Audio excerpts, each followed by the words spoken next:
Well, I started dancing when I was 4, as most kids in the 80s. I was heavily influenced by Michael Jackson and particularly Thriller. And I just saw it and I was like, that's what I want to do. I had no idea really what it was. And I kind of bugged my mother and father and my grandparents to like let me dance. When I was 12 or 13, I saw the Alvin Ailey American Dance Theater. And they did a piece by Ulysses Dove called Urban Folk Dance, and it changed my life. And I knew from that moment I wanted to choreograph.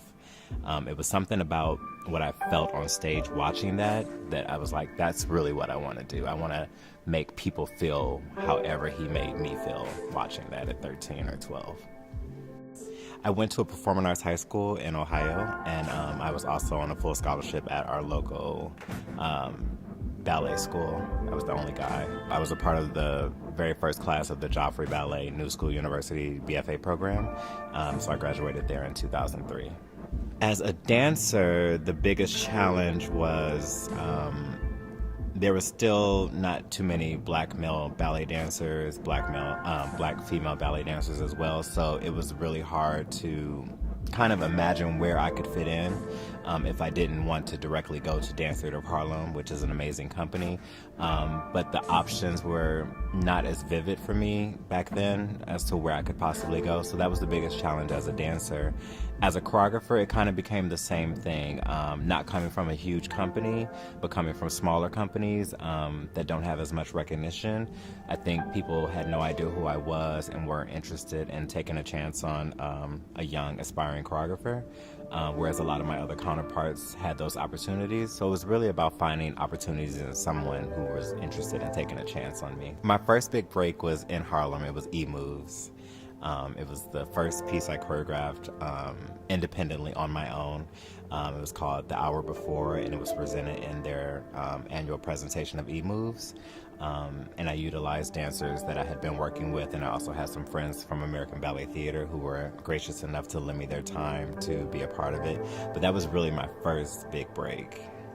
My journey was I had an amazing review for the first major public presentation of my choreography, and it was in the New York Times, and it was noted as the choreographer to watch.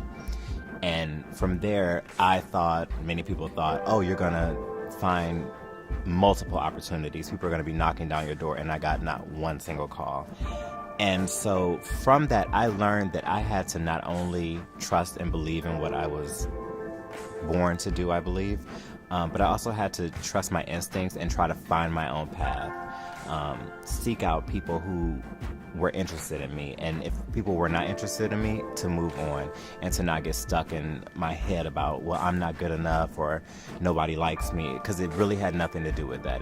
It's all about timing sometimes, and some people are just not interested in taking chances, and you have to really seek and find people to take chances with.